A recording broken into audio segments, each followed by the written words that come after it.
నువ్వు కన్న కలలే నిజమవుతాయి చూడు, అందుకే ఉన్నాడు ఈ నాన్నే తోడు.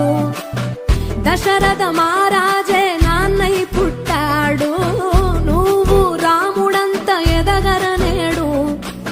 చరితలు ఎన్నడు చూడని మమతల గూడే వీధిలో, సంపద అంటే ఏదో కాదురో, ఇంతకు మించి అది